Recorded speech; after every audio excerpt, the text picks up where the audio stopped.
එතකොට රෝධක පද්ධතිය යටතේ ඔයගොල්ලන්ගේ නිබන්ධනය බලන්න.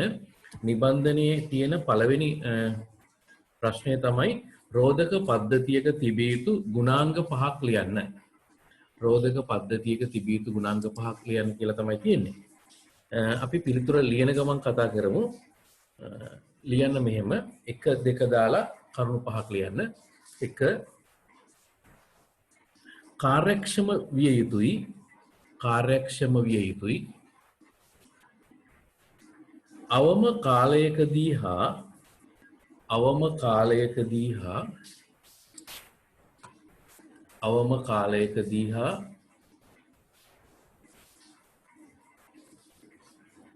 අවම කාලයකදී හා අවම දුරකදී අවම කාලයකදී හා අවම දුරකදී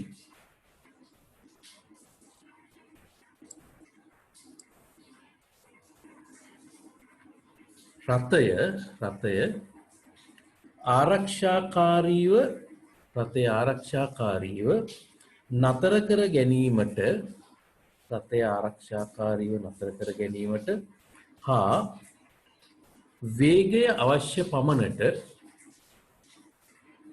වේගය අවශ්‍ය පමණට පාලනය කර ගැනීමට හැකි විය යුතුයි. වේගය අවශ්‍ය පමණට පාලනය කර ගැනීමට හැකි විය යුතුයි. ඔයගොල්ලන්ගේ ටියුට් එක හම්බෙච්ච අය ඒක ලියන්න, නැති අය පොතේ ලියන්න. 2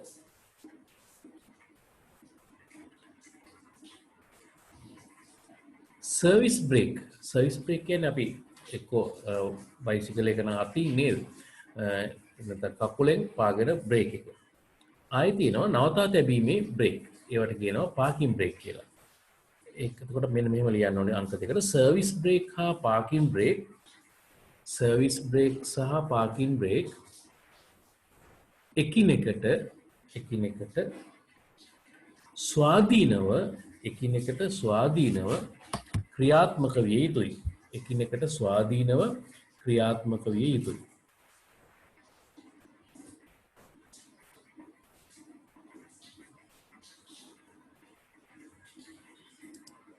තුන්වෙනි එක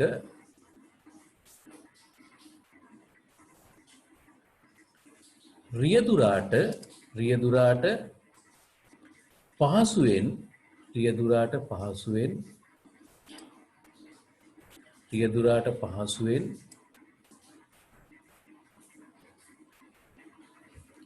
අඩු ආයාසයකින් යුක්තව ක්‍රියාත්මක කළ හැකි විය යුතුයි.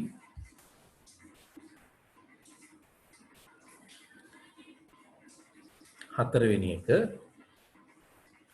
සියලුම කාලගුණික තත්ත්වයන් හා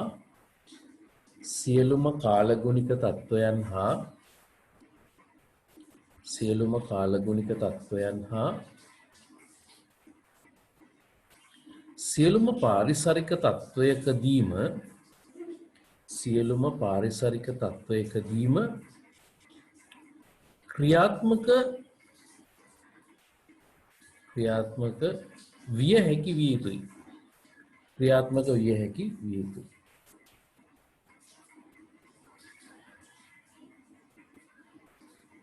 පහ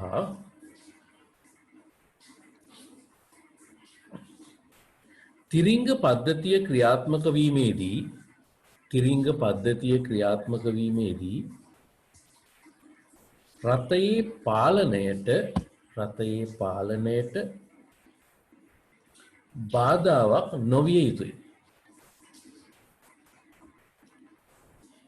තිරිංග පද්ධතිය ක්‍රියාත්මක වීමේදී රථයේ පාලනයට බාධාවක් නොවිය යුතුයි.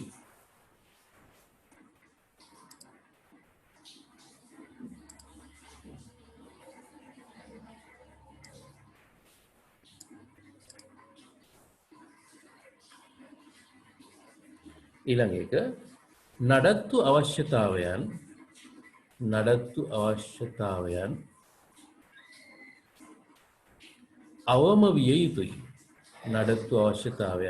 අවම විය යුතුයි.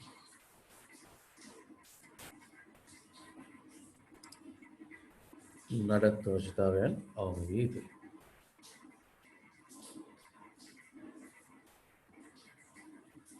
ඊළඟට ඔයගොල්ලෝ ගාව ඇති දෙවැනි ප්‍රශ්නය ඇත්තේ ටියුට් එකේ රෝධක පද්ධති වර්ග 5ක් ලියන්න කියලා. රෝධක පද්ධති වර්ග 5ක් ලියන්න. ඒක ටියුට් එක අතේ නැති ළමයි දැනට මෙහෙම ලියන්න. රෝධක පද්ධති වර්ග 5ක් ලියන්න. 1 යාන්ත්‍රික රෝධක පද්ධති. 1 යාන්ත්‍රික රෝධක පද්ධති. 2 හයිඩ්‍රොලික් රෝධක පද්ධති.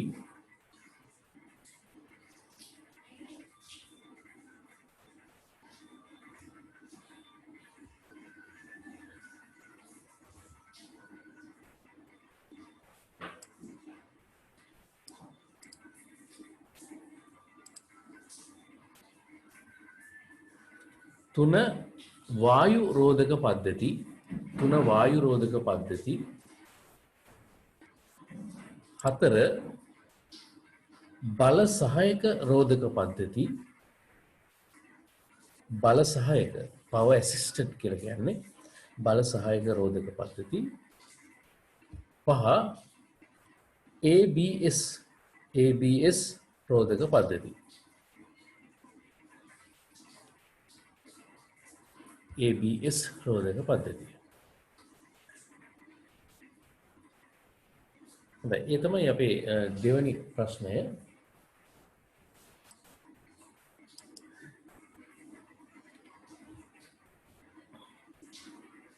ඒතර මේ බ්‍රේක් පිළිබඳව මෙන්න මේ අපි දැන් පෙන්නන එක අපි ඉස්සෙල්ලා කතා කරා අර පද්ධති හඳුනනකොට ගොඩක් ඉස්සර. රෝධක පද්ධතිය. මේක කියන්නේ ධාවනය වන මෝටර රථයක වේගය බාල කිරීමද අවශ්‍ය විටක නැවැත්වීමටද නවතා ඇති මෝටර රථයක් චලනය නොවනසේ ආරක්ෂා සහිතව පවත්වා ගැනීමට නැවතුම් තිරිංග යෙදීම සඳහාද රෝධක පද්ධතිය මගින් සිදු කෙරේ.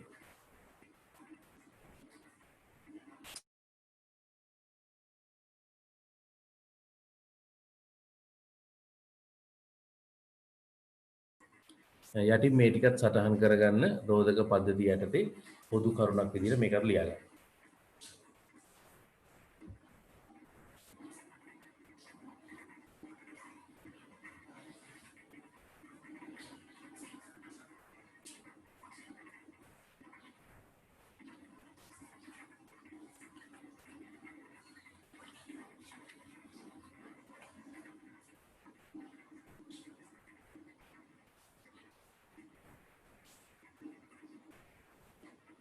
ඊළඟට ඔයගොල්ලෝ ලියන්න තුන්වෙනි ප්‍රශ්නේ තියෙන්නේ යාන්ත්‍රික රෝධක පද්ධතියක් යන කුමක්ද? යාන්ත්‍රික රෝධක පද්ධතියක්. දැන් අපි සාමාන්‍ය යාන්ත්‍රික රෝධක පද්ධතිය තමයි මේ බයිසිකල් එක තියෙන්නේ. මෝටර් සයිකල් එකක තියෙන්නේ යාන්ත්‍රික රෝධක පද්ධතියක් නේද? මොකද ඒක කේබල් එකක් මගින් කෙලින්ම වැඩ කරන්නේ. බලමු අපි පිටුරයක් මම දාලා තියෙනවා මේ තියෙන්නේ නේද? යාන්ත්‍රික රෝධක පද්ධතියකට උදාහරණයක්. එතකොට මෙන්න මෙතන ඔයගොල්ලෝ මේ දකිනවා හැම කෙනෙක්ම මෝටර් සයිකලයක් හරි පැදලා තියෙනවනේ. මෙන්න මේ පුරක් වගේ තියෙන නේද? ඒකෙන් තමයි මෙන්න මේ ලිවර් එක ඉදිරියට ඇදිලා බ්‍රේක් වල ගිහිල්ලා ඩ්‍රම් එකට හේතු වෙන්නේ. ඒතකොට ඒක යාන්ත්‍රික ක්‍රමයක්. ඒකට ඒකට කියනවා යාන්ත්‍රික රෝධක පද්ධතියක් කියලා. එතකොට ඔයගොල්ලන්ගේ ප්‍රශ්නේ තුන්වෙනි ප්‍රශ්නේදී අහලා තියෙන්නේ යාන්ත්‍රික රෝධක පද්ධතියක් යනු කුමක්ද කියලා. හොඳයි, ඒකට පිළිතුර ලියන්නකෝ. මෙහිදී සිදුවන්නේ තිරිංග පාදිකය ක්‍රියාත්මක කළ විට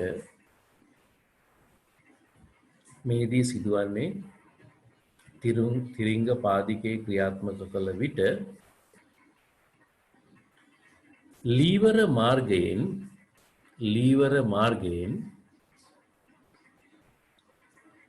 පසුපසට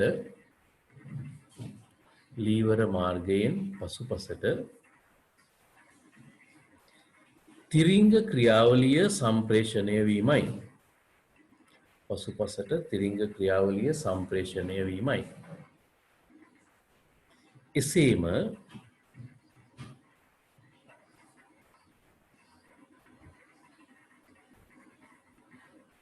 එසේම ඉදිරි තිරිංග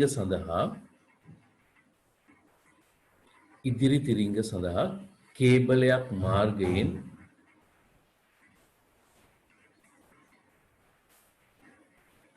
තිරිංග ක්‍රියාත්මක වෙයි.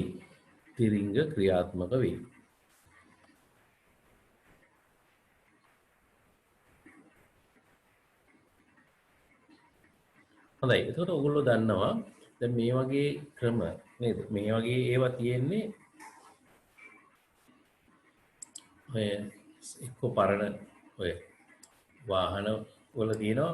දැන් මේ දවස්වල අපිට දකින්න හම්බෙන්නේ මෝටර් සයිකල් වල. ඒ වගේ තැනක තමයි තියෙන්නේ. අනිත් හැම තැනකම තියෙන්නේ ද්‍රාව රෝධක නේද? හයිඩ්‍රොලික් බ්‍රේක් තමයි තියෙන්නේ. ඊට පස්සේ ඊළඟ ප්‍රශ්නය වල තියෙන්නේ ද්‍රාව රෝධක ක්‍රියාත්මක වන ආකාරය පැහැදිලි කරන්න කියලා තමයි ඊළඟ ප්‍රශ්නයෙන් කියන්නේ. හොඳයි.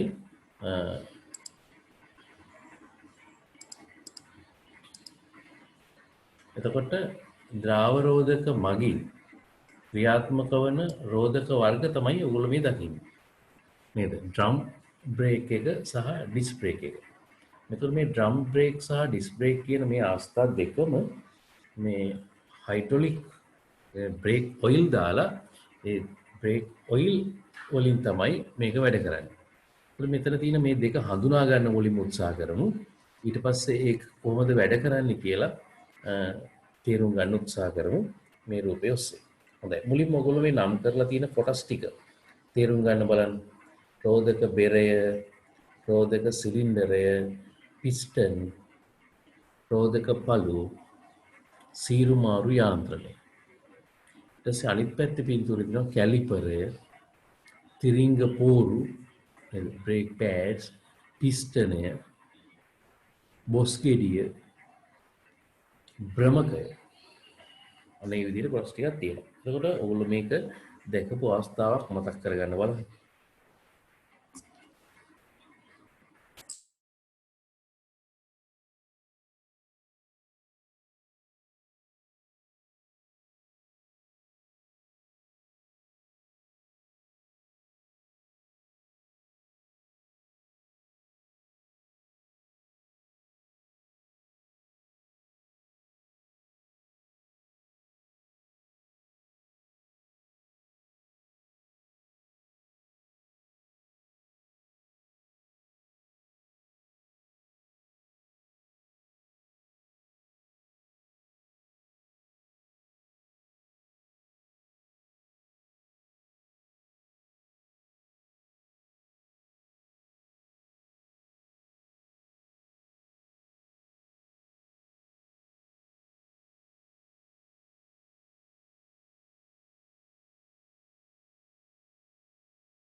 ඔගොල්ලෝ මේ ටික දැක්කා මේ පහුගිය ප්‍රායෝගික අභ්‍යාසයට ආපු දරුවෝ මේ බ්‍රේක් ඇසෙම්බල් කරන්න ඇති. ඒ අය මේක දැක්කා. මේ තියෙන්නේ ඔය ඩ්‍රම් බ්‍රේක් වල සිද්ධිය අපි මේක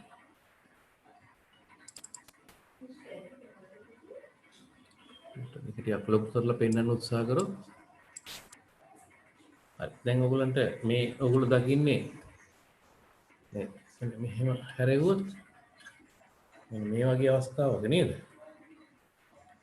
එතකොට මේක ඔයගොල්ලෝ පැහැදිලිව දැන් අඳුර ගන්නවා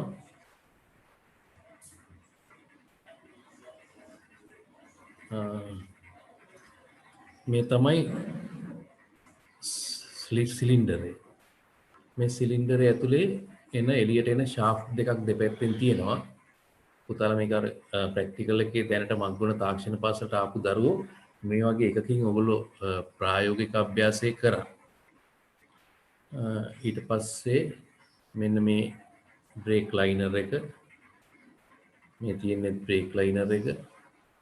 ඒකට මෙතන ස්ප්‍රින් එකකින් ඒක ඇදගෙන ඉන්නවා.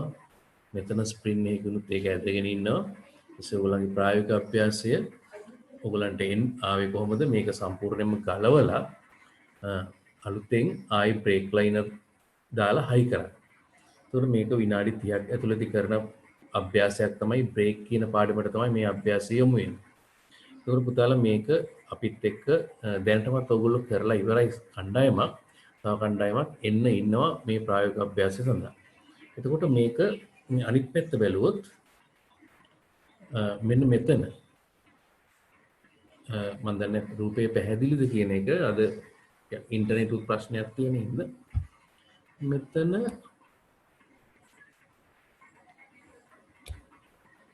මේ තමයි බ්‍රේක් ඔයිල් එන ලයින් එක හයි කරන්නේ මෙතනට. ඒකේ අනිත් පැත්ත එහෙමම බැලුවොත් මේ තමයි එකත් එක්ක සම්බන්ධ වෙන සිලින්ඩර් එක. ඒතර මේ සිලින්ඩර් එකේ ඇතුළට මේ ඔයිල් ප්‍රෙෂර් වෙනකොට තමයි මේ පැත්තේ තියෙන මේ පිස්ටන් දෙක ඈත් වෙලා බ්‍රේක් ලයිනර් පළල් කරලා ඩ්‍රම් එකේ ගාවන්නේ. ඒතර මෙතන මේ පැත්තෙන් ඩ්‍රම් එක වටේට තියෙනවා. එතකොට ඒ විදිහට තමයි එන්නේ. අභ්‍යාසයේදී බලන්න. ඊට පස්සේ මෙතන තියෙන්නේ මේ ග්‍රීස් නිපල් එකක්. මෙතන ඇතුළට ග්‍රීස් වදින්න. එච්චරයි තියෙන්නේ. ඒකට ඔයගොල්ලෝ ප්‍රසන්ටේෂන් එකේ මම පෙන්නපු එකේදී දැක්කේ ප්‍රසන්ටේෂන් එකේදී දැක්කේ ඒක. හොඳයි. එතකොට මේක ඩ්‍රම් එකට යන්නේ නේ. එතකොට මේක ඩ්‍රම් බ්‍රේක් එක තමයි මේක. ඒතකොට ඩ්‍රම් එකට තමයි මේ ලයිනර් සෙට් වෙන්නේ. ඊට අමතරව මම මෙතන දැන් හොයාගන්න අමාරු නෑ එකපාරටම මේ ඩිස්ක් බ්‍රේක් වෙනකොට නේද ඩිස්ක් බ්‍රේක් එක මේ වගේ කැලිපර් එකකට තමයි බ්‍රේක් ඩිස්ක් එක ඇතුළට ඇවිල්ලා සෙට් වෙන්නේ. එතකොට මේව ඇවිල්ලා ඉදිරිපස දැන් මෝටර් සයිකල් එකේ නගුළු ඉස්සරහා රෝදේ දැකලා ඇති. එතකොට මේවා තමයි කැලිපර්ස්. ඊළඟට අපි ආයෙම බලමු ප්‍රසන්ටේෂන් එක.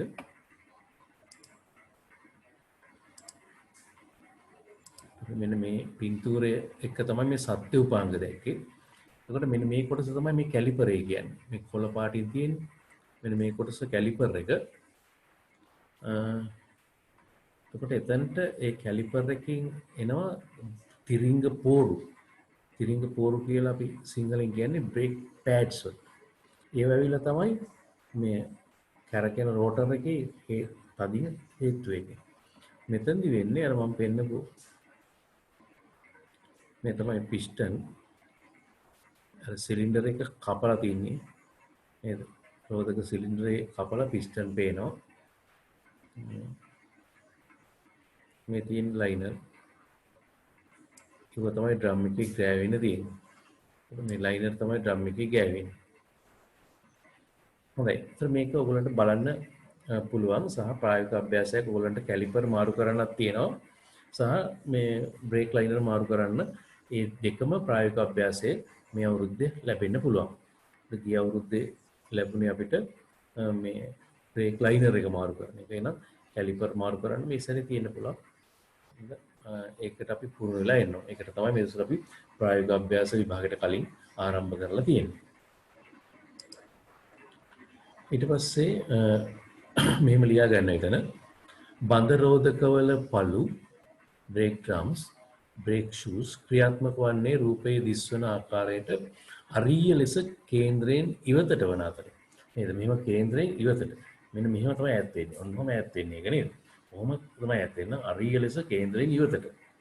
වන අතර පළු බඳෙහි ඇතුළත පෘෂ්ඨය මත ඝර්ෂණයක් ඇති කෙරේ. රෝධක බඳ යනු රබානක හැඩයගත් ලෝහමය කොටසකි. නේද? රෝධක බඳ යනු ප්‍රබානක හැඩයගත් ලෝහමය කොටසකි. මෙය තුල බඳට ආසන්නව රෝධක පළු බ්‍රේක් ෂූ නේද? දුනු සහ හිර ඇන ලොකින් පින්ස් ආධාරයෙන් එකලස් කොට ඇත. තැටි රෝධකවල පෝරු සහ රෝධ සයුවී ඇති අක්ෂ දණ්ඩට සමාන්තරව ක්‍රියාත්මක වන රෝධක තැටි මත රූපයේ දැක්වෙන අන්දමට දෙපසින් තෙරපීමට ඇති කිරීමෙන් ඝර්ෂණයක් ඇති කෙරේ. එමගින් මෝටර රථයේ ගම්මිතාවය හානි කරයි. අපි ආයෙම පෙර ස්ලයිඩ් එකට ගිහින් බැලුවොත් නේද? මෙන්න මේ නිල් පාටට පේන්නේ තිරිංග පෝරු. ඒව තමයි මෙතනින් එන තෙල් පාරට නේද? මේ පිස්ටන් එක තල්ලු කරාන් පස්සේ ගිහලා හේතු වෙනවා. මෙතනදී මේ කළු වෙන මේ කොටස බ්‍රේක් ලයිනර් ඒවා තමයි ගිහලා ඩ්‍රම් එකේ එළියේ තියෙන ඩ්‍රම් එකේ හේතු වෙන්නේ. එතකොට තමයි ගම්මිතාවේ අඩු වෙන්නේ නේද? වාහනේ නතර කරගන්න පුළුවන් වෙන්නේ. එතකොට මේ තමයි තවත් වාහනයක තියෙන එකක් මේ ඔක්කොම මේවා ඩිස්ක් බ්‍රේක් හතරම ඩිස්ක් බ්‍රේක්. සාමාන්‍යයෙන් අපි දකිනවා ඉස්සරහා ඩිස්ක් බ්‍රේක් පිටිපස්සේ ඩ්‍රම් බ්‍රේක්. දැන් මෙතන මේ විස්තර කරලා තියෙන්නේ ඔක්කොම තනිකරම ඩිස්ක් බ්‍රේක් හතරක් තියෙන අවස්ථාව.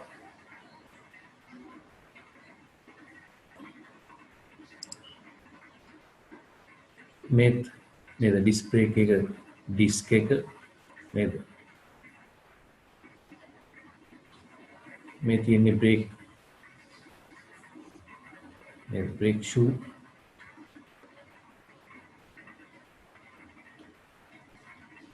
හොඳයි. ඔයගොල්ලෝ පිටුරේ දැක්ක. දැන් ඊට පස්සේ ප්‍රශ්න පිළිතුර ලියමුද?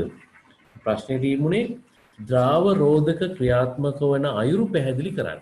එහෙනම් ලියන්න උත්තරේ ද්‍රාව රෝධක ක්‍රියාත්මක වන අයුරු පැහැදිලි කරන්න.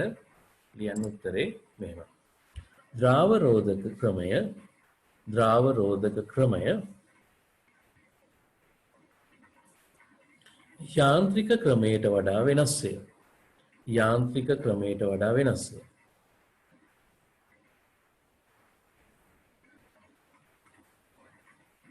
මෙහිදී සිදුවන්නේ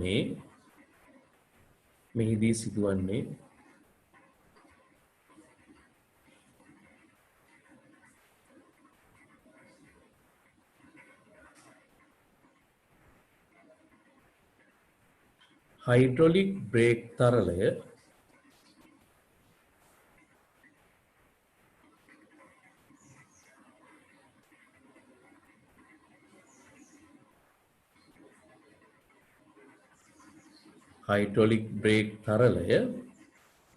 බ්‍රේක් ඩ්‍රම් හි පිහිටි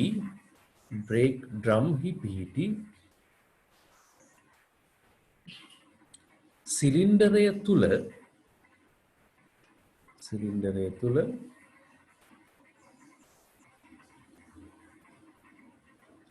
රබර් වොෂර් සහිත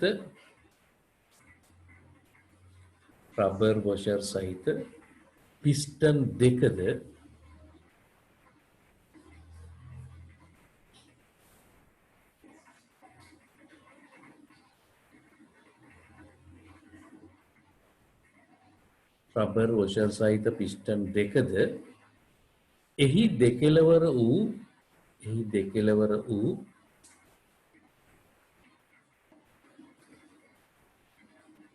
එහි දෙකලවර වූ බ්‍රේක් ෂූ නේද? බ්‍රේක් ෂූ දෙක මත තෙරපීමක් ඇති කිරීමයි.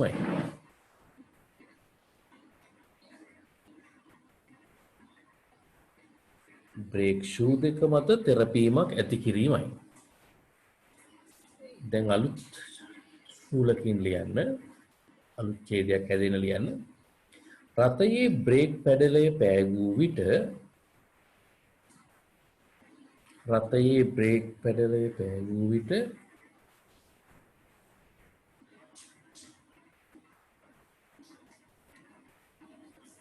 මාස්ටර් සිලින්ඩරයේ පිස්ටනය සහ රබර් වොෂර් මගින්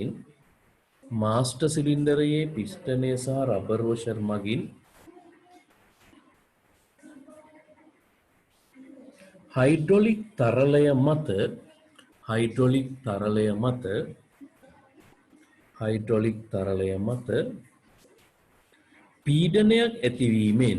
පීඩනයක් ඇතිවීමෙන්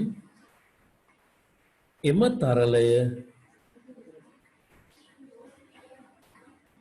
තරලය පිටවීමේ කපාටය හරහා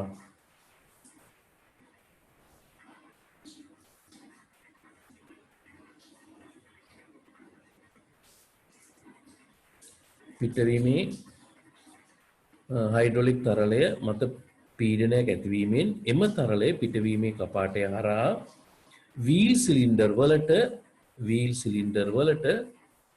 ගලා යාමෙන්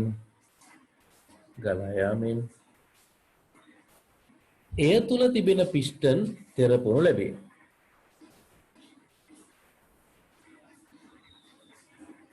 එවිට බ්‍රේක් ෂූ පළල් වීමෙන්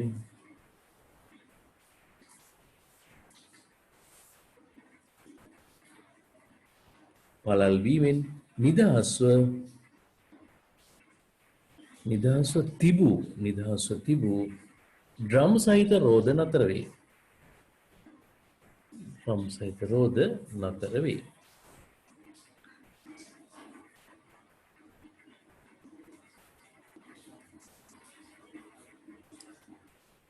හොඳයි ඒකට එච්චරයි. ඊළඟ ස්ලයිඩ් එකට යමු. මේ තාම තියෙන්නේ මේ ඩිස්ක් බ්‍රේක් එකක රෝටර කොටස.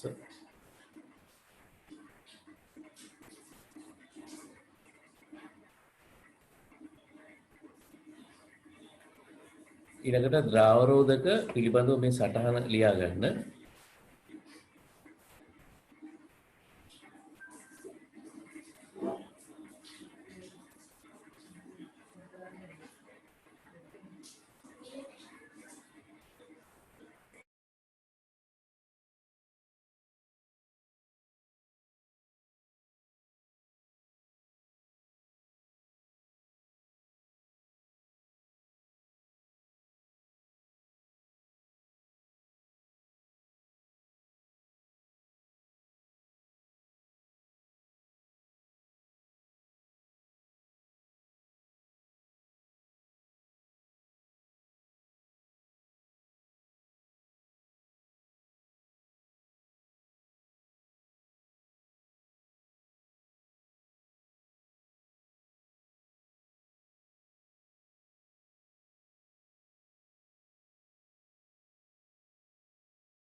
දැන් ඔයගොල්ලෝ ලියාගත්ත මෙහෙම ද්‍රාව රෝධක යනු සිහින් බට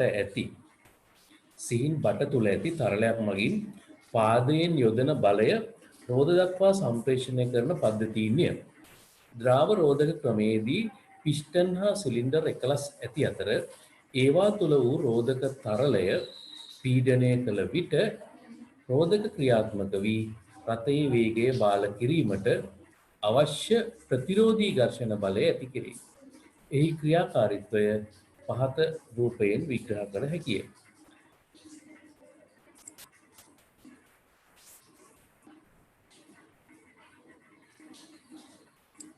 එතකොට ද්‍රාවරෝධක වල පහත රූපයක් බලන්නේ නේද ඊළඟ.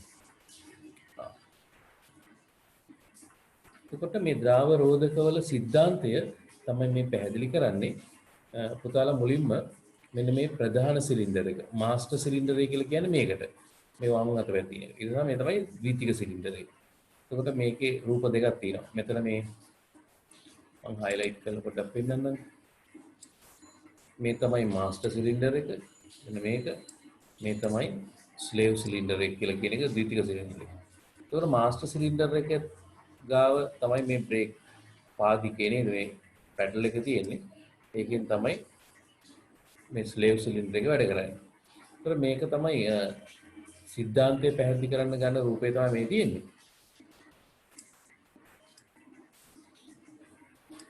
මම ඊට ඉස්සෙල්ලා ඔයගොල්ලෝ රූපයක් බලලෙමු කොහේද? මොකද මේ ඇත්ත එකක් බලලෙමු. මාස්ටර් සිලින්ඩර් එකක්.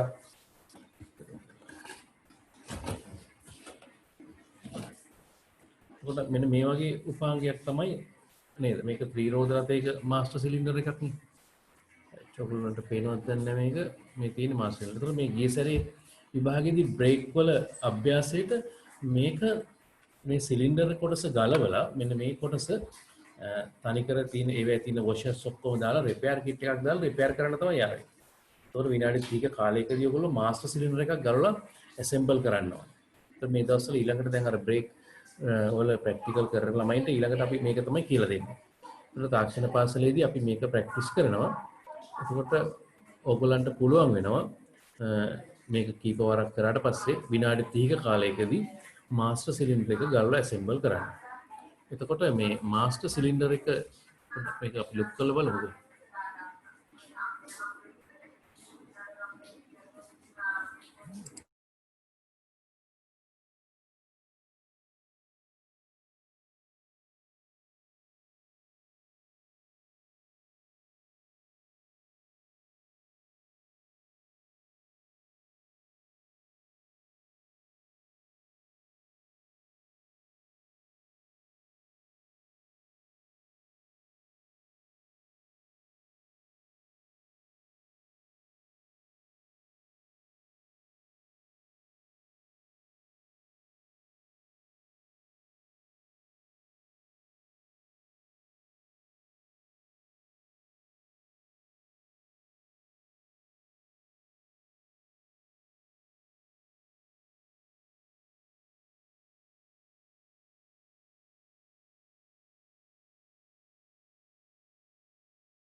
හොඳයි මම ආයි කියන්නම් දැන් මේ තියෙන්නේ මාස්ටර් සිලින්ඩර් එකක්. එතකොට මේ මාස්ටර් සිලින්ඩර් එක මේක නම් ත්‍රිරෝධ රථයක මාස්ටර් සිලින්ඩර් එකක්. එතකොට අපි ගිය සැරේ ඔයගොල්ලන්ගේ ප්‍රායෝගික අභ්‍යාසයේ තිබුණේ මේක කොටස් වලට ගලවලා නැවත ඒ විදිහට ඇසෙම්බල් කරන්න. එතකොට මේක කොටස් වලට ගලවලා නැවත ඇසෙම්බල් කරනකොට ඔයගොල්ලන්ට මේ මුලින්ම ටැංකිය මෙතන තියෙන මේ ටැංකිය ගලවන්න ඕන. ඊට පස්සේ මෙතන මේ ක්ලිප් එක ගලවලා මෙතන ගලවලා ඊට පස්සේ මේක ඇතුලේ තියෙන පිස්ටන් දෙකක් තියෙනවා. මේක ඇත්තටම ටැන්ඩම් මාස්ටර් සිලින්ඩර් කියන එකක්. එතකොට ටැන්ඩම් මාස්ටර් සිලින්ඩර් එකේ තමයි දැන් අලුතෙන් වාහන වල තියෙන්නේ. එතකොට මේකේ ඇතුලේ මේ පිස්ටන් දෙකක් මෙන්න මේ හරියේ ඔයගොල්ලෝ දකිනවා. ඒක අපි පළවෙනි දවසේ ආවට පස්සේ අපි ප්‍රායෝගික අභ්‍යාසයක ඩෙමොන්ස්ට්‍රේෂන් එකක් කරලා පෙන්නලා තමයි ඔයගොල්ලන්ට තනියෙන් ඇසෙම්බල් කරන්න දෙන්නේ. එතකොට මේ වගේ සිලින්ඩර් දෙකක් තියෙනවා. එකක් මේක මාස්ටර් සිලින්ඩරේ නම් තව ඉස්සරහෙන් තියෙන තව පොඩි සිලින්ඩරයක් තියෙනවා. ඒක තමයි ස්ලේව් සිලින්ඩරය කියන්නේ. ඒතර ඔයගොල්ලන්ට මේ බ්‍රේක් වල સિદ્ધාන්තය ඉගෙන ගන්නකොට මේ පාදිකේ කකුලෙන් මේක මෙතනින් තද කරායින් පස්සේ අඩු ආයාසයක් නේද? අඩු ආයාසයක් දරන්න ඕන වෙන්න පුළුවන්. ඒ අඩු ආයාසයක් දරලා වැඩි බලයක් රෝදවල බ්‍රේක් වලට යවන්න ඕනේ. නේද? වැඩි බලයක් බ්‍රේක් වලට යවා ගන්න පුළුවන් වෙන්න ඕනේ. ඒකට තමයි මේ ද්‍රාව පද්ධතිය ඔයගොල්ලෝ වෙනුවෙන් ලෑස්ති කරලා තියෙන්නේ. කියන්නේ අපිට ඒක ගොඩක් වාසි යාන්ත්‍රික ක්‍රමයකට වැඩිය. මේ වගේ ද්‍රාව ක්‍රමයක් භාවිතා කරන එක. ඒතර මේකේ સિદ્ધාන්තය තමයි නේද? අපි තරල වායු පාඩම සම්බන්ධ වෙනවා මෙතනටත්. අපි ඒක ඊට පස්සේ સિદ્ધාන්තය බලමු. එතකොට මේ સિદ્ધාන්තයෙන් අපිට පැහැදිලි වෙනවා අපිට මේ බ්‍රේක් පාදිකය පාගනකොට එච්චර බරක් නැතුව මේක පාගගෙන නමුත් බ්‍රේක් එක ගාවට යනකොට ස්ලේව් සිලින්ඩරේ ගාවට යනකොට ලොකු පීඩනයක් ලබා ගන්න පුළුවන්. ඒක තමයි අපි මේකේ භාවිතා කරන්නේ ප්‍රායෝගික අභ්‍යාසයේ නම් මේක ගල්ලා ඇසෙම්බල් කරන එක. ඊට පස්සේ સિદ્ધාන්තය තමයි ඒ කොටස. අපි ආයේ સિદ્ધාන්තේ කොටස ලියාගෙන ඉමු.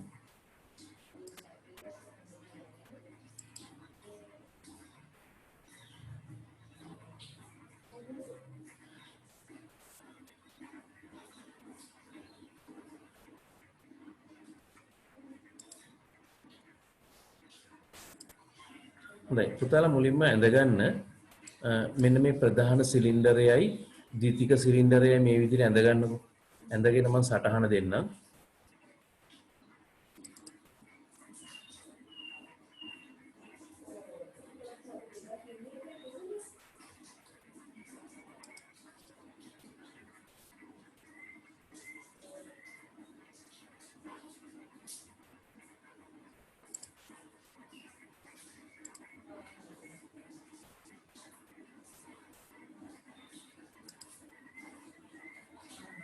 එතකොට ඔයගොල්ලෝ ඇඳ ගන්න ඕනි ප්‍රධාන සිලින්ඩරයයි ද්විතීක සිලින්ඩරයයි ඒ කොටු දෙක ගහලා F1 කියලා ප්‍රධාන සිලින්ඩරයට අපි පයින් පාගනවා. කකුලෙන් පාගන පීඩනය තමයි ඔය F1. හරිද? එතකොට එතෙන්දී ඇති වෙන පීඩනය පිස්ටනේ මත P ලකුණු කරලා තිනවා. ඊට පස්සේ ඒ තරලය එහාට යනවා අනිත් සිලින්ඩරයට. එතනින් ඉහළට ඇති කරන පීඩනය P. එතකොට F2 කියලා බලයක් තමයි ද්විතීක සිලින්ඩරෙන් එළියට එන්නේ. ඒක ප්‍රායෝගිකව කොහොමද තියෙන්නේ කියන එක තමයි මේ දකුණු පැත්තේ රූපයේ B රූපයේ පෙන්ලා තියෙන්නේ. මාස්ටර් සිලින්ඩරේ පෙන්ලා තිනවා. මේ බ්‍රේක් පැඩල් එක පෙන්ලා තිනවා. ඊට පස්සේ නලය පෙන්ලා තිනවා. ඊට පස්සේ ස්ලේව් සිලින්ඩරෙන් තමයි ඒ අදාළ බලය ගන්නෙ ඩ්‍රම් එකට නේ බ්‍රේක් වලට නේද? අර අපි මෙතනදී දැක්කපු මෙන්න මේ තියෙනවනේ පොඩි සිලින්ඩර් එකක්. මෙන්න මේ සිලින්ඩරයට යනවා ඊට පස්සේ මේ සිලින්ඩරේ තියෙන පිස්ටන් වලින් තමයි මේක ඈඩ් කරන්නේ.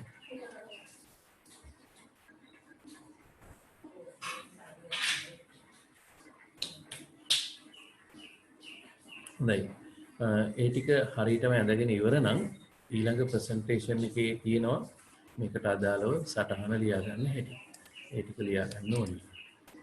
හරි. ඊතර ඉහත රූපේ තමයි තියෙන්නේ.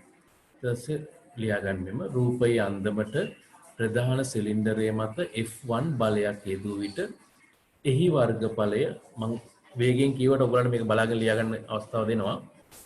F1 බලයක් යෙදූ විට එහි වර්ගඵලය A1 නම් එහි ඇතිවන පීඩනය P පහත ආකාරයට සමීකරණයෙන් දැක්විය හැකිය. පුතා මේකේ මෙන්න මෙතන ශේෂ්ඨඵලය ලකුණු කරලා නැහැ. මෙතන ශේෂ්ඨඵලය ඔයගොල්ලෝ ලකුණු කරන්නකො A කියලා.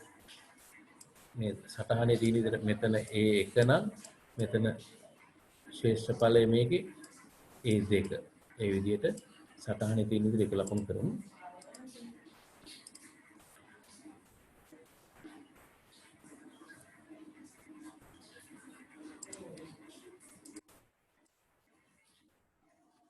දැක්විය හැකිය ද්විතික සිලින්ඩරයේ වර්ගඵලය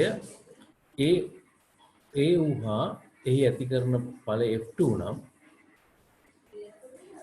P සමානයි F1 බෙදීම A1.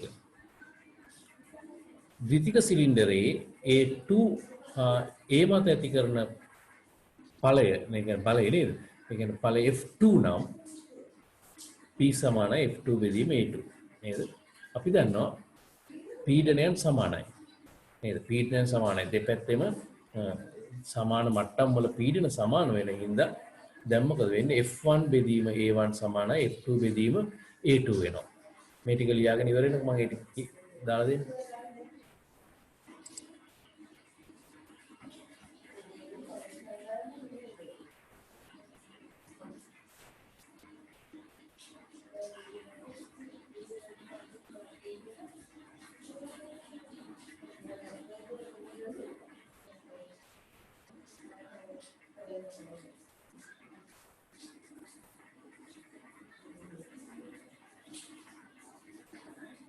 මම හිතන්නේ වෙලාව ඇති අපි ඊළඟට ඊට පස්සේ මේ ටික ලියන්න. ද්විතික සිලින්ඩරයේ හරස්කඩ වර්ගඵලය ප්‍රාථමික සිලින්ඩරයේ වර්ගඵලයට වඩා වැඩි වේ. එනම් A2A1. උදාහරණයක් හිතමු A2A1 දා ගන්නවා. ද්විතික සිලින්ඩරයේ හරස්කඩ වර්ගඵලයට A2 දා ගන්න. ප්‍රාථමික සිලින්ඩරයේ වර්ගඵලයට A1 දා ගන්න. එනම් A2 විශාලයි A1 කුඩයි කියලා ලියන්න. නම් F2 විශාලයි F1 වේ. ද්‍රවයක් තුළින් පීඩන සම්ප්‍රේෂණයේදී හානියක් සිදු නොවන නිසා එනම් ඉහත සමීකරණ දෙක එකිනෙකට සමාන වේ. එහෙනම් F1 බෙදීම A1 සමානයි F2 බෙදීම A2. බැවින් A2 විශාලයි A1 කියලා අපි මෙතනින් ගත්තා. නේද? A2 විශාලයි A1 බැවින් F2 විශාලයි F1 වේ. එහෙනම් F1 කිව්වේ මෙතනදී මොකද්ද? අපි කකුලෙන් පාගන බලය. ඒක ඉතා කුඩයි කියන්නේ නේද? එහෙනම් F2 කියන එක විශාලයි. ඒ කියන්නේ ස්ලේව් සිලින්ඩරය වලින් ඇති කරන බලය විශාලයි. අපි කකුලෙන් පාගන එක F1 කුඩයි. එම නිසා ප්‍රධාන සිලින්ඩරයේ ඇති පිස්ටනය පාදිකයට සම්බන්ධ කළ විට එය මත අඩු බලයක් යෙදුවද ද්විතික සිලින්ඩරය හා සම්බන්ධව රෝධක පළු මගින් වැඩි බලයක් යොදවනු ඇත. මේක අනුව මේ ද්‍රාව රෝධක පද්ධතියේ ක්‍රියාකාරී මූලධර්මය. මොන ස්ලයිඩ් 3 ඇඳපු පින්තූරේ ඔය ලියාගත්තු ටිකයි නේද? මේ ලියාගත්තු ටිකයි මේ ඉස්සෙල්ලා ස්ලයිඩ් එකේ ලියාගත්තු ටිකයි ඇඳපු පින්තූරයයි. හොඳට මතක තියාගෙන යන්න නේද? අපිට විභාගයේදී MCQ ප්‍රශ්නයකට සහ ව්‍යුහගත රචනා ප්‍රශ්නයකට රචනා ප්‍රශ්නයේ යම් කොටසකට මෙන්න මෙතන සිද්ධාන්තය ඕන වෙනවා. මේක තමයි හයිඩ්‍රොලික් බ්‍රේක් එකක සිද්ධාන්තය වෙන්නේ.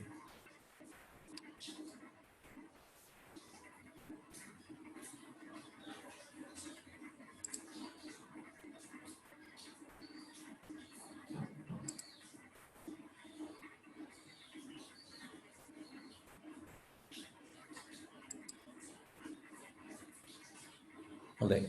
දැන් ඔය ටික ලියාගන්නකො මුලින්ම ඔය ටික.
හොඳයි. දැන් ඊළඟ ප්‍රශ්නේ අපිට තියෙන්නේ ප්‍රධාන සිලින්ඩරයක රූප සටහනක් ඇඳ කොටස් නම් කරන්න කියලා. නේද? මාස්ටර් සිලින්ඩරයක්. මාස්ටර් සිලින්ඩරයක් අඳින්න ඕනි දැන් අපි.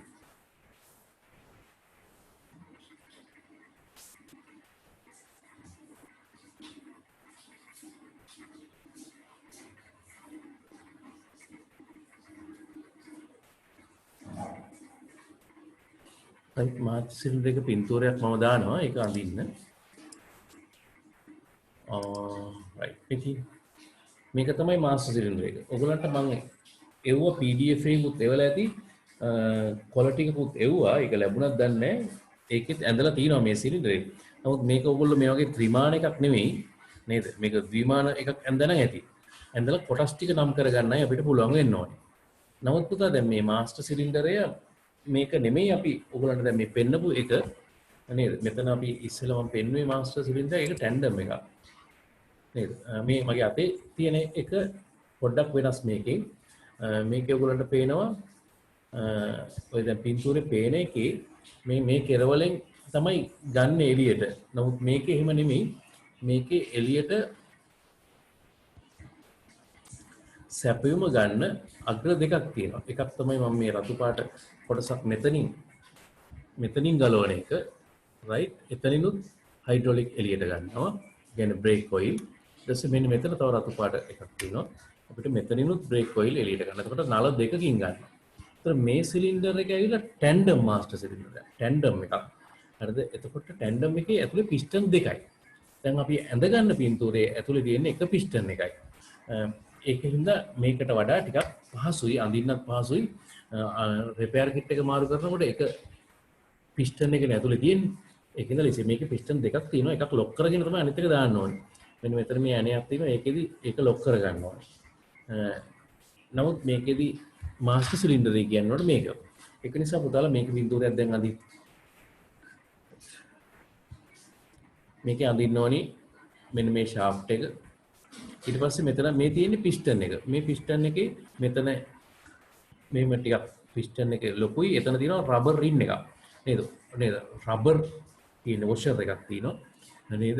මෙතනත් රබර් වොෂර් එකක් තියෙනවා. ඊට පස්සේ මෙතන ඔයිල් තියෙන්නේ. මෙතන ස්ප්‍රින් එක තියෙනවා.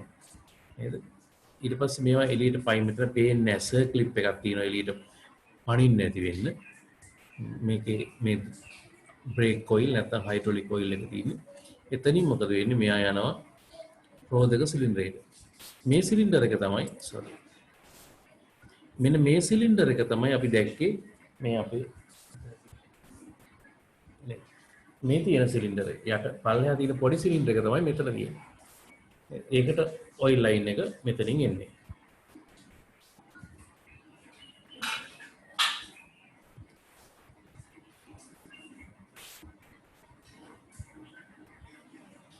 එතකොට මේකේ කොටස් ටික නම් කරගන්න අපිට තියෙන්නේ ඊළඟ ප්‍රශ්නෙට.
හොඳයි. දැන් මම හිතන්නේ වෙලාව ඇති.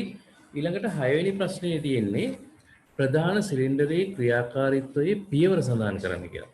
එහෙනම් මේ මාස්ටර් සිලින්ඩර් එක වැඩ කරන හැටි කොහොමද කියලා තමයි අහන්නේ. දැන් මම පියවරෙන් පියවර මේක ලියවන්නම් අංක 1 2 දදා ලියන්න. අංක 1 ලියන්න මෙහෙම. ප්‍රධාන සිලින්ඩරයේ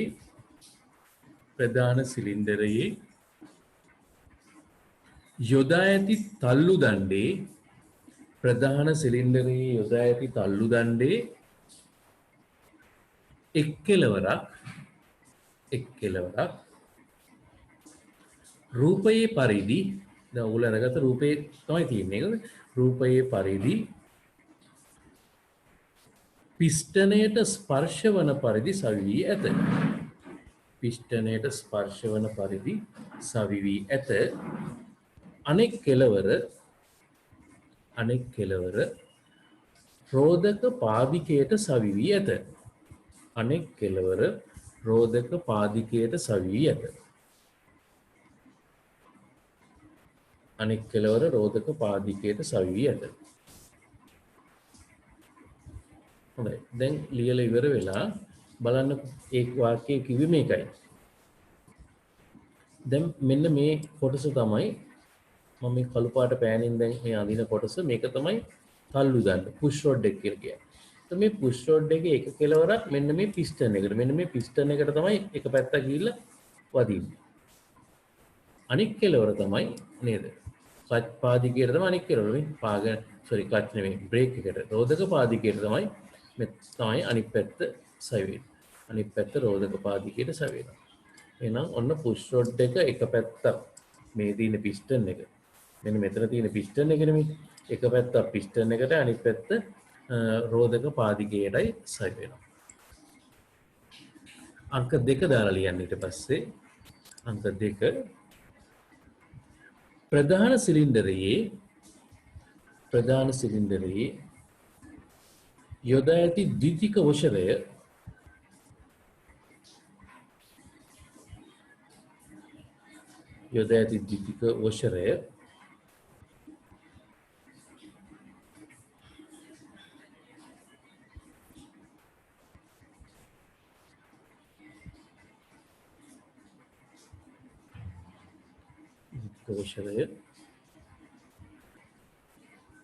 තිරිංග ද්‍රවය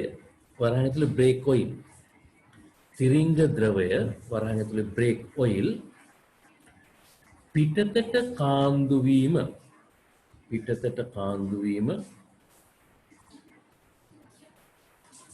වළක්වන අතර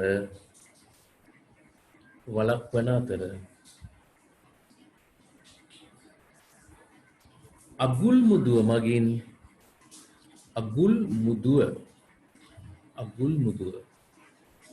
වරහන් ඇතුළේ ඉංග්‍රීසියෙන් ලියන සර්ක්ලිප් එක.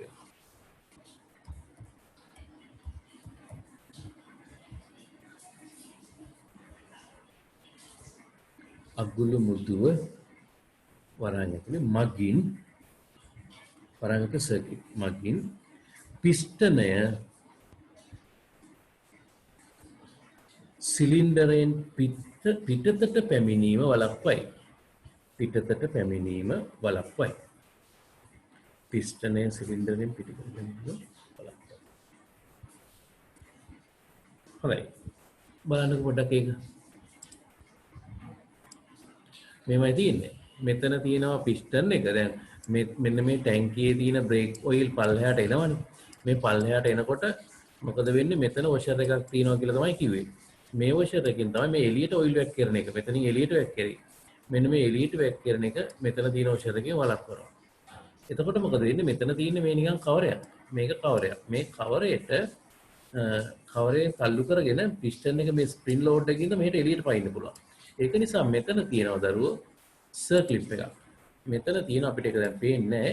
මෙහෙම සර්ක්ලිප් එකක් දාලා දිනවා මෙතන. right. මෙන්න මේ වගේ වටේට ඔහොම යන එකක් සර්ක්ලිප් එකක් දාලා තියෙනවා. ඒකෙන් තමයි පිස්ටන එළියට පයින් එක වළක්වන්නේ. එතකොට දෙවෙනි කරුණේදී අපි ඒක ලිව්වා. පළවෙනි කරුණේදී අපි ලිව්වා මෙන්න මේ පුෂ් රොඩ් එක ගැන. නේද? ඒක තමයි පළවෙනි කරුණ. දෙවෙනි කරුණෙන් අපි ලිව්වා මෙතන තියෙන වොෂර් එකයි සර් ක්ලිප් එකයි කියලා. ලියන තුන්වෙනි කරුණ තිරිංග ක්‍රියාත්මක නොකර ඇති අවස්ථාවේ තිරිංග ක්‍රියාත්මක නොකර ඇති අවස්ථාවේ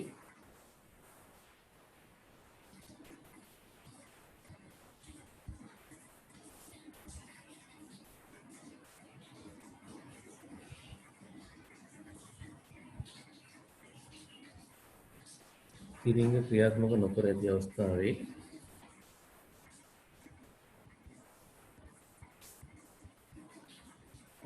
ඒක මේකේ විස්තර කරන්න බෑ. මේ පින්තූරේ මදි කවන්නේ.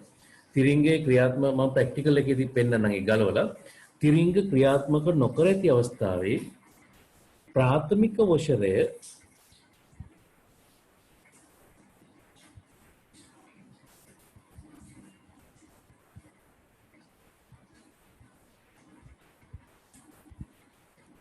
චූෂණ කවුලුව හා අතුරුමං කවුලුව අතර පිහිටයි.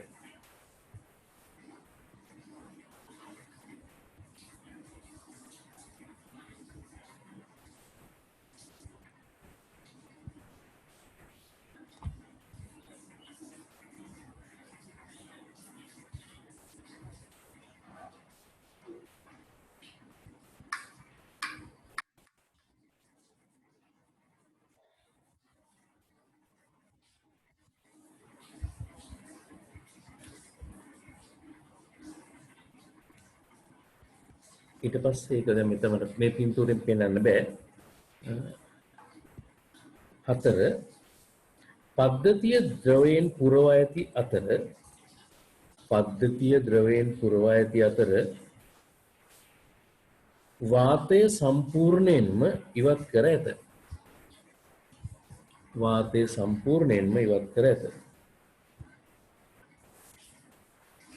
පද්ධතිය ද්‍රවයෙන් පුරවා ඇති අතර වාතය සම්පූර්ණයෙන්ම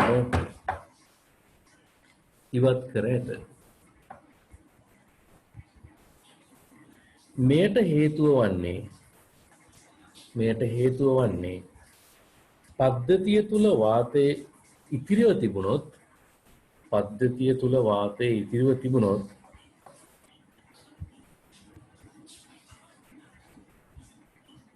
එය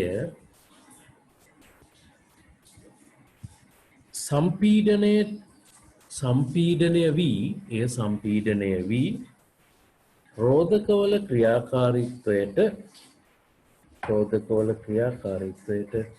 හානි වීමයි.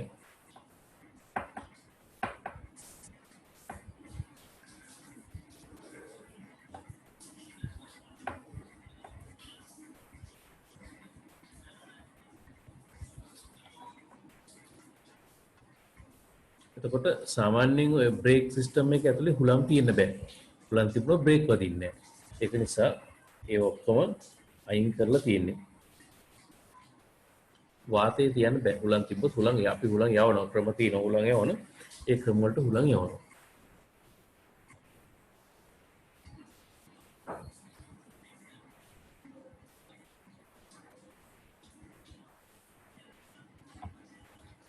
අංක 5 රෝධක පාදිකය පෑගූ විට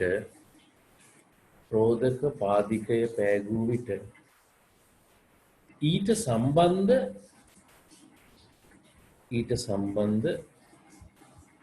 තල්ලු දඬු මගින්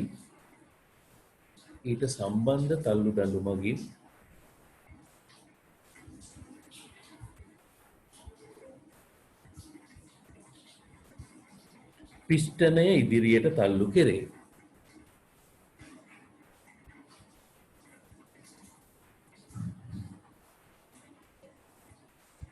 අංක 7 ඒක සරලයි කියන්නේ. අංක 6 ප්‍රාථමික වොෂරය මගින්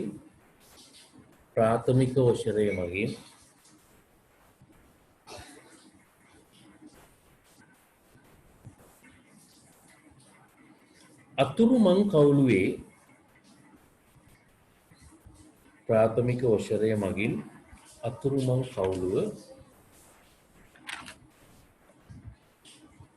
අතුරු මොන් කවුළුව වැසුන විට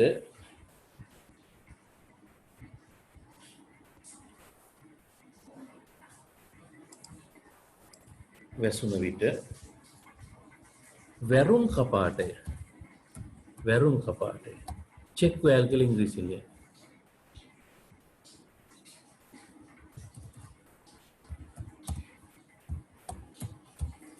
චෙක් වෑල් වරහන් ඇතුළේ චෙක් වෑල් වැරුම් කපාටේ වරහන් ඇතුළේ චෙක් වෑල් හා ප්‍රාථමික වොෂරය අතර වූ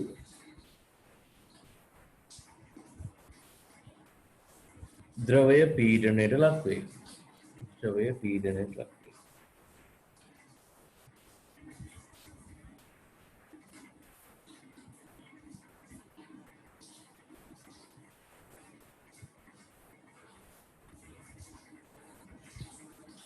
අත මෙවිට රෝධක ද්‍රවය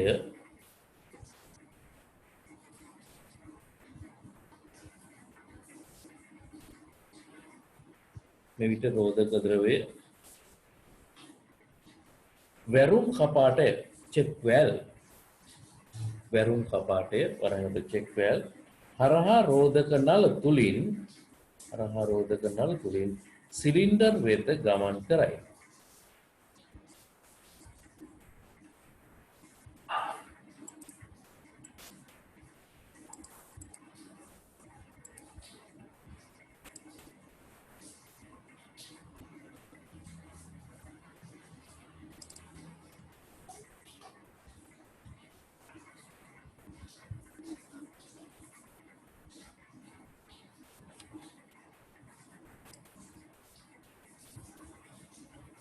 සිලින්ඩර් වෙත ගමන් කරයි. ඒ 7. අංක 8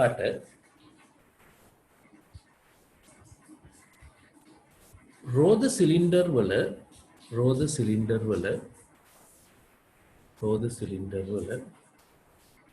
පිස්ටන්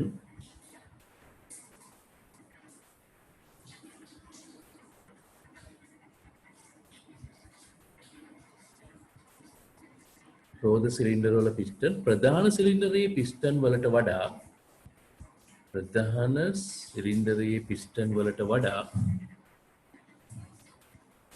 වැඩි විෂ්කම්භයක් ඇති නිසා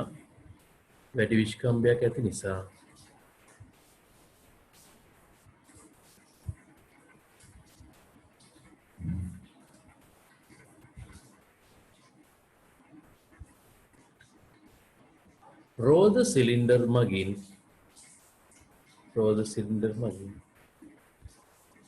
වැඩි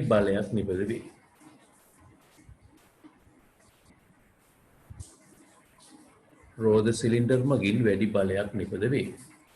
එමගින් රෝධක ක්‍රියාත්මක වේ. 8 වෙනි එක මම ආයි මුලින්දන් කියවන්නම් බලන්න. රෝධ සිලින්ඩර් වල පිස්ටන් ප්‍රධාන සිලින්ඩරයේ පිස්ටන් වලට වඩා වැඩි විෂ්කම්භයක් ඇති නිසා රෝධ සිලින්ඩර් මගින් වැඩි බලයක් නිපද වේ. එමගින් රෝධක ක්‍රියාත්මක වේ.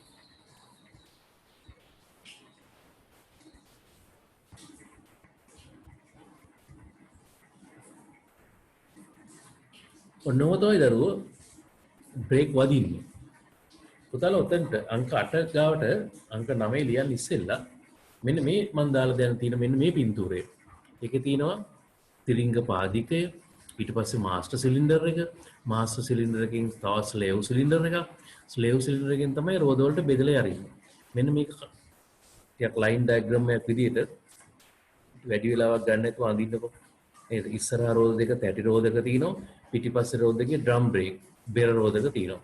તો මේ විදිහට තමයි බ්‍රේක් සිස්ටම් එක තියෙන්නේ. එහෙනම් මේ නල මාර්ගයයි රෝද 4යි ඇඳලා බ්‍රේක් සිස්ටම් එක අඳගෙන අංක 8ට පස්සේ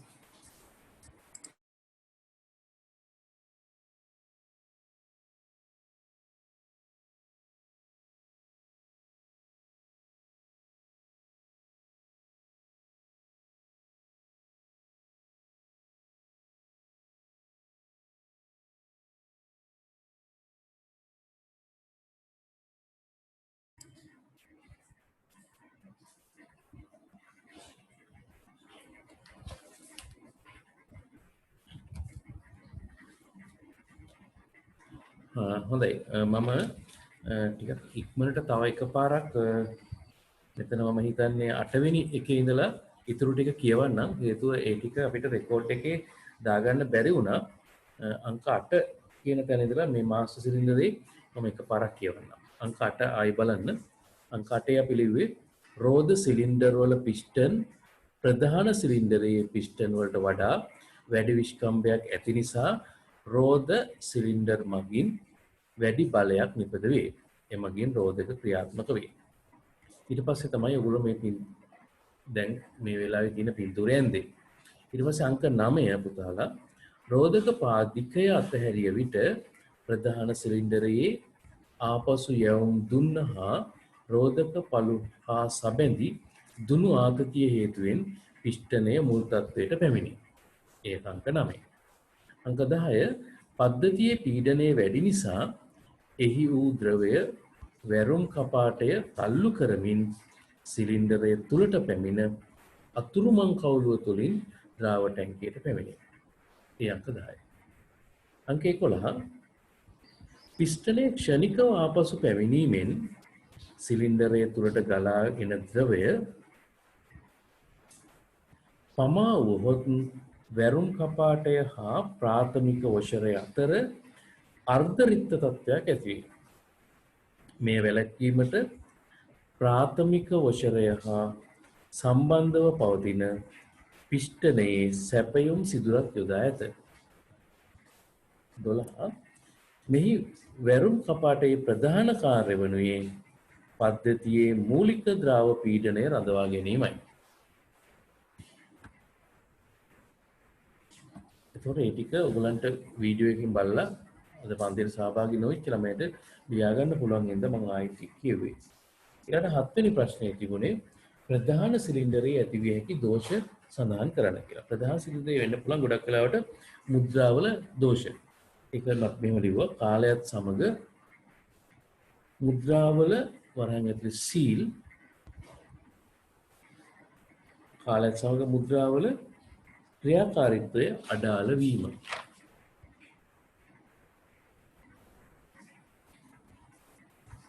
ඊට පස්සේ ප්‍රශ්නය අහන්නේ 8 වෙනි ප්‍රශ්නය ටැන්ඩම් වර්ගයේ ප්‍රධාන සිලින්ඩරයක ඇති වෙනස කුමක්ද?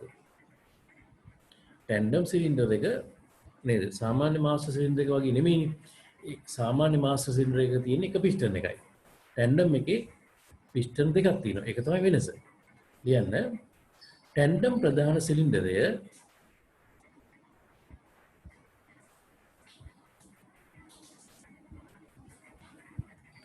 ටැන්ඩම් ප්‍රධාන සිලින්ඩරය තනි පිස්ටනයේ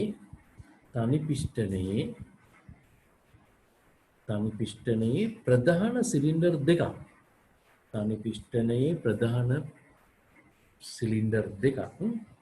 එක්කොට නිපදවූ නිර්මාණයක් ලෙස හැඳින්විය හැක.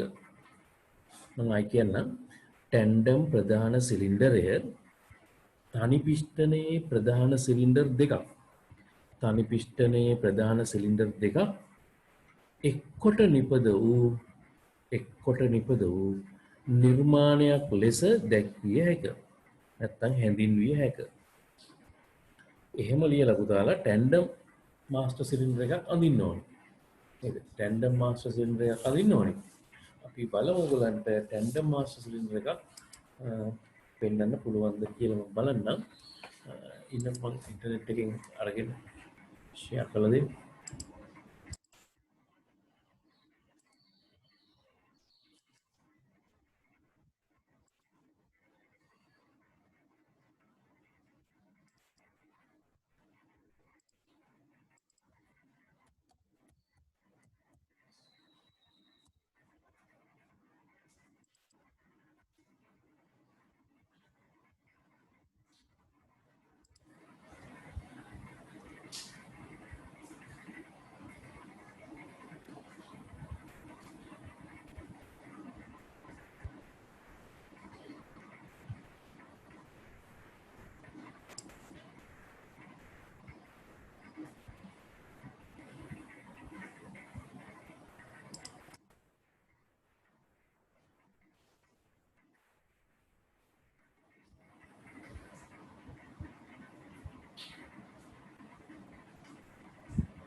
දැන් එතකොට මේ ඔයගොල්ලෝ දකින්නේ මේ තමයි ටැන්ඩම් මාස් සිලින්ඩර්. ඒතර මේක තමයි එකක් තමයි අපිට උතනට ඇඳ ගන්න වෙන්නේ.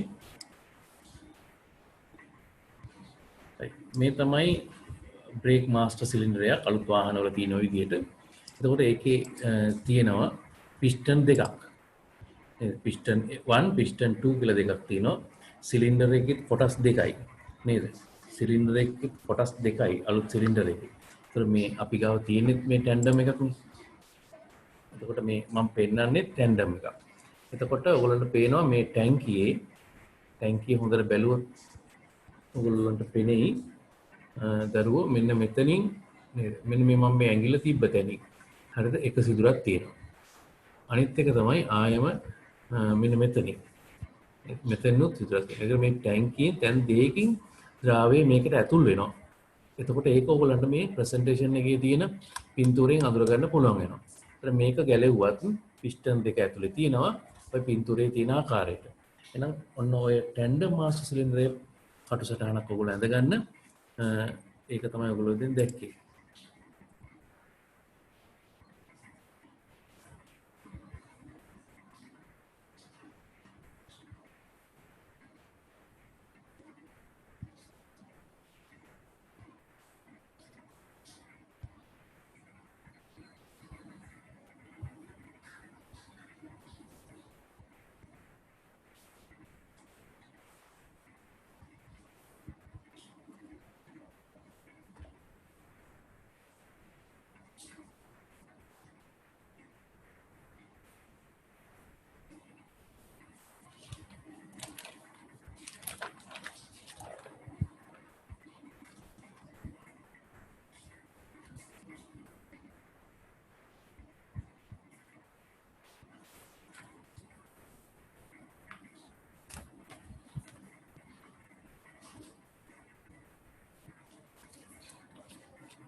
හොඳයි මම හිතන්නේ ඇඳගෙන ඉවර ඇති.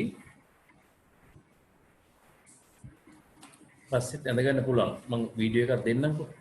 ඊට පස්සේ ආනවා රෝධක පද්ධතියෙන් වාතය ඉවත් කරගන්න ආකාරය පියවර සහිතව සඳහන් කරන්න. මෙතන කියලා තියෙන ඉඩ ප්‍රමාණය 9 වෙනි ප්‍රශ්නෙට මදි. ඔයගොල්ලෝ කොලේක ලියන්න. ඒක ප්‍රැක්ටිකල් එකක් නේ. කොහොමද මේ ලයින් එකේ තියෙන හුලං අරින්නේ කියලා නේද? බ්‍රේක් ලයින් එකේ හුලං ඉවත් කරන හැටි අහන්නේ. මේ ඉඩ ප්‍රමාණය මදි. ඒකින්ද කොලේක ලියන්න මේම. රෝධක පද්ධතිය තුලින් වාතය පිටවන් කරගන්න අයුරු පියවර වශයෙන් විස්තර කරන්න. ලියන්න.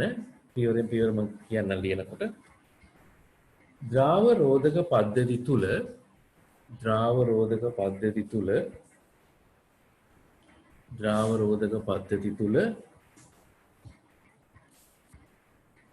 වාතය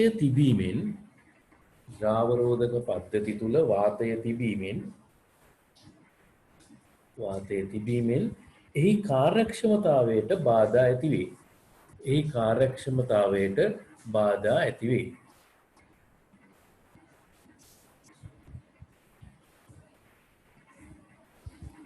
වාතය තිබුණහොත්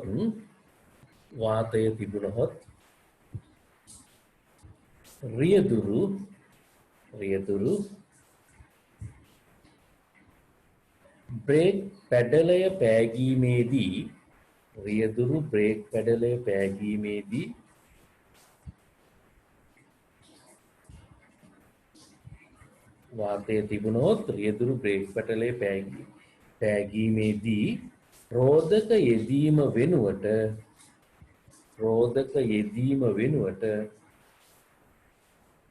වාතය සම්පීඩනය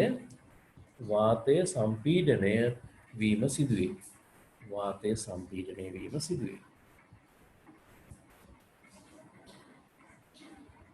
එවිට සාර්ථක රෝධක යෙදීමක් සිදු නොවේ.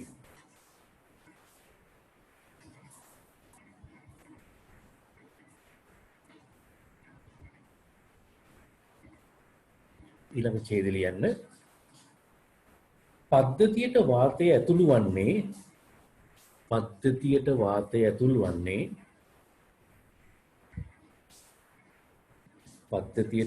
ඇතුල් වන්නේ නල මාර්ගයේ කාන්දු වීමක් හෝ පද්ධතියට වාතය ඇතුල් වන්නේ නල මාර්ගයේ කාන්දු වීමක් හෝ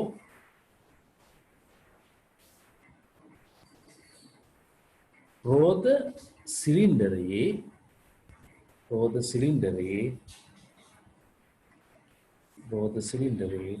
ද්‍රාව කාන්දු වීමක් හෝ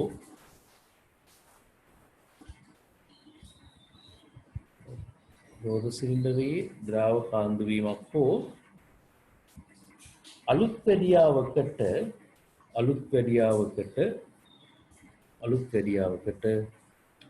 උපාංග ගැලවීමට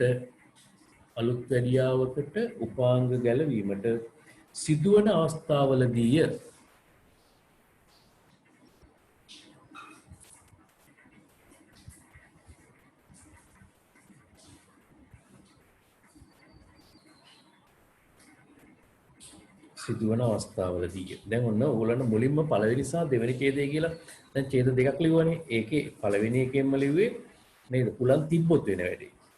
දෙවෙනි ඡේදයෙන් අපි ලිව්වා පුලන් තිබුණොතින් නේද?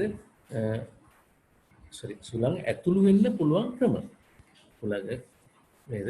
මේ පද්ධතියට පුලන් ඇතුළු වෙන්න පුළුවන් ක්‍රම තමයි දෙවෙනි ඡේදයෙන් ලිව්වේ.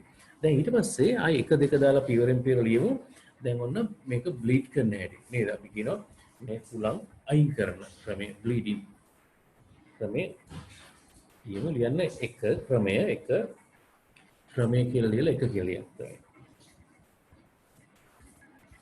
එතකොට මුලින්ම කරන්නේ දරුවෝ ටැංකියට පුරව ගන්න ඕනේ හොඳට මේ බ්‍රේක් ඔයිල්.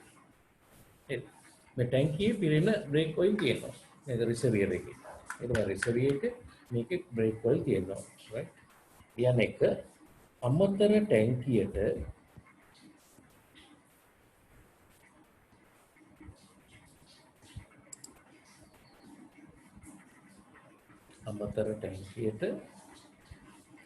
බ්‍රේක් ඔයිල් පුරවා ගත යුතුයි.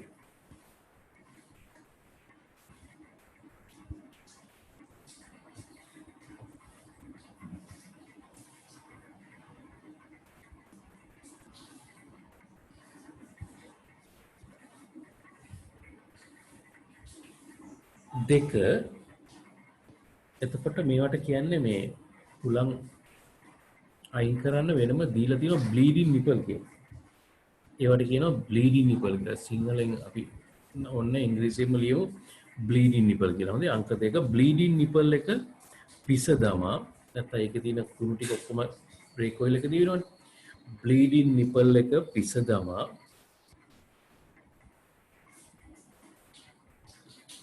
විනිවිද පෙනෙන නලයක් සවිකර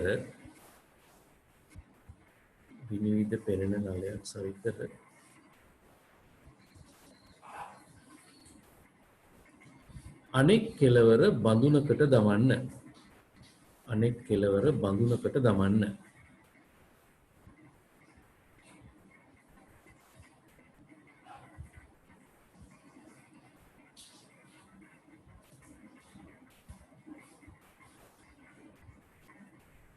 ඉන්පසු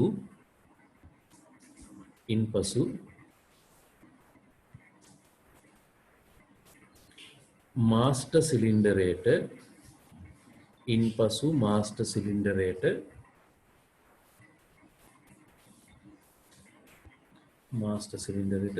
දුරින්ම පිහිටි සිලින්ඩරයේ ඒ රෝධ සිලින්ඩරයේ මම මෙහෙම ලියන්න. ඉන්පසු මාස්ටර් සිලින්ඩරයට දුරින්ම පිහිටි රෝධ සිලින්ඩරයේ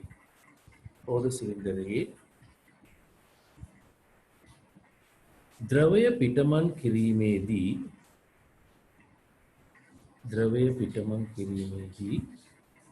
තවත් අයෙකුගේ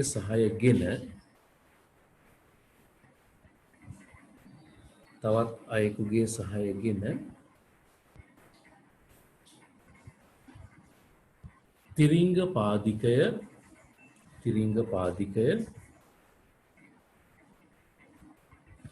දෙතුන් වරක් පාගා තිරිංග පාදිකය දෙතුන් වරක් පාගා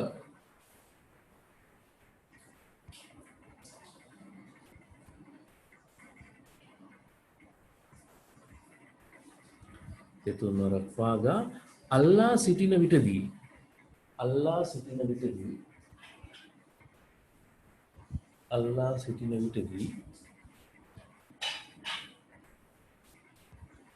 බ්ලීඩින් නිපල් එක බුරුල් කළ යුතුයි. බ්ලීඩින් නිපල් එක බුරුල් කළ යුතුයි.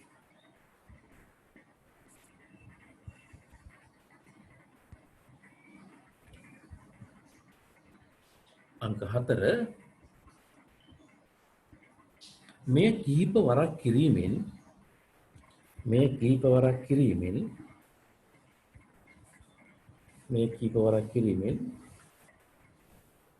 නලවල ඇති වායු බුබුලු ඉවත් වේ.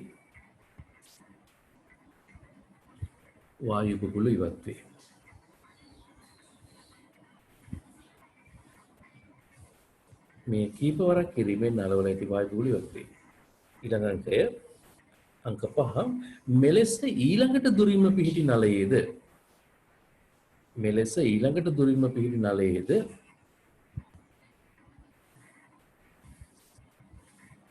කමාවක් මෙලෙස ඊළඟට දුරින්ම පිහිටි නලයේද ඉන්පසු ඉදිරි රෝද දෙකෙහිද බ්ලීඩින් නිපල් බුරුල්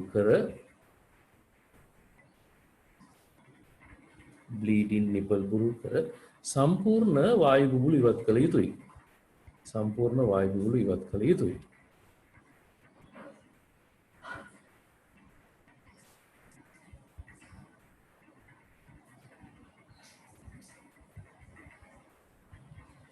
අංක 6 සෑම විටම අර රිසර්වියර් ටැංක් එකේ නේද මෙන්න මේකේ මේ ටැංකිය හැමතිස්සම තෙල් පිරලා තියෙන ඕකනකොට තෙල් බැස්සොත් ආයි වෙන්නේ නැහැ. ඒක නිසා සෑම විටම මේක කියන රිසර්වියර් ටැංක් එක කියලා RT කියුනේ රිසර්වියර් එක. සෑම විටම RT එකේ රිසර්වියර් ටැංක් සෑම විටම RT එකේ බ්‍රේක් ඔයිල් පුරවා ගත යුතුයි.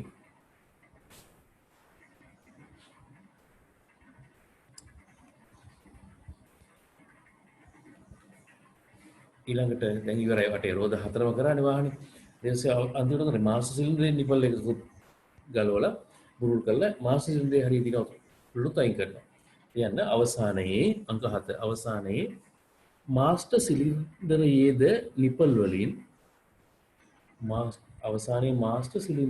නිපල් වලින් වාතය පිටමං කළ යුතුයි.